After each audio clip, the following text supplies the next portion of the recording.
This is part 6 of the series, The State of the United States Economy and Society. We're going to now discuss sports from almost the cradle to the grave. Engaging in athletics and competing in sporting events is an increasingly organized form of activity all across the United States, with huge effects on the nation's economy. Preparing oneself to participate at a high performance level requires years of preparation. Millions of people, from the very young to seniors, are actively engaged as participants, trainers, coaches, team managers, league organizers, medical professionals, marketers, vendors, groundskeepers, and so on and so on. A recent report by the Aspen Institute found that 49% of those responding to its survey said they struggled to afford participation costs in youth sports. Parents said they spent more than $800 the previous year on each child's primary sport. The Aspen Institute study estimated that U.S. families spend $30 to $40 billion every year on children's sports. A report in Time magazine in 2017 stated the following. The cost for parents is steep. At the high end, families can spend more than 10% of their income on registration fees, travel, camps, and equipment. A study by the Sport and Fitness Industry Association in 2023 found that between 2008 and 2022, youth soccer experienced a decline in participation of youth ages 6 to 12 from 10.4% down to 8%, and for youth ages 13 to 17 down from 7.9% to 7.1%. In 2018, the New York Times reported on the decline.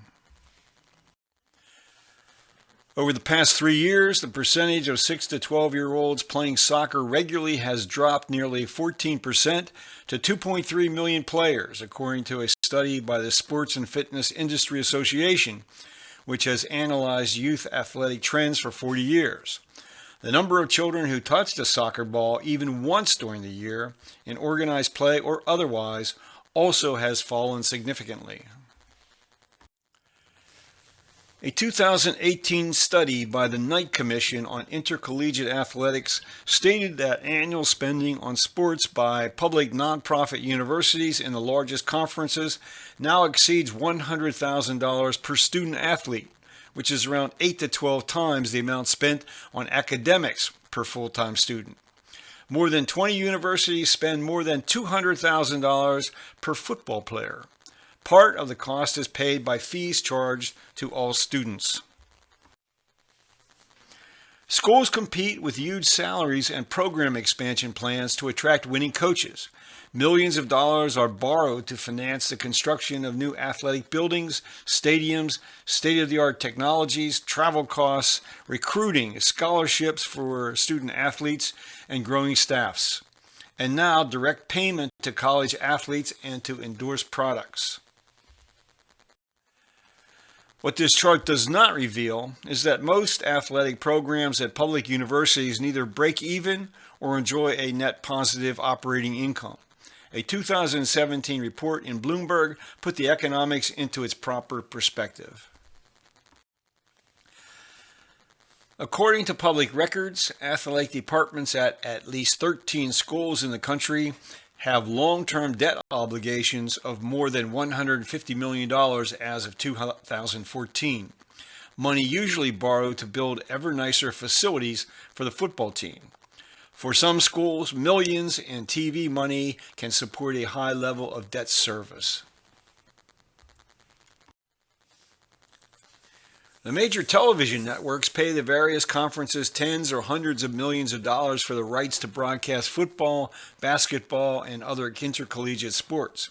However, digital live streaming has been a game changer, allowing younger audiences to follow college sports on their phones, tablets, and laptops. Americans and the people of many other countries exhibit an almost unquenchable appetite for the activities and competitions engaged in by professional, that is, paid athletes. By a significant margin, the National Football League generates the largest annual revenue of all professional sports leagues. The league consists of 32 teams, paying players, coaches, and all other personnel around $10.5 billion in 2024. Covering these expenses and generating a profit requires a huge infrastructure and organization. Games require stadiums seating up to 100,000 fans. Stadiums are all surrounded by huge parking areas. Team merchandise is for sale at the stadiums and online. Food and beverage sales generate significant revenue. In 2021, the league signed an 11-year, $111 billion media rights deal. And then there is this. An estimated $142.5 billion was wagered legally on sports during 2024 in the United States. For the 38 states and the District of Columbia that permit legal gambling, the tax revenue during 2024 totaled over $7.4 billion. The amount wagered during the year was $458.3 billion. In 2022, about 29.2 million Americans participated in fantasy football leagues. The amount spent on all fantasy sports combined during 2022 was $50.4 million.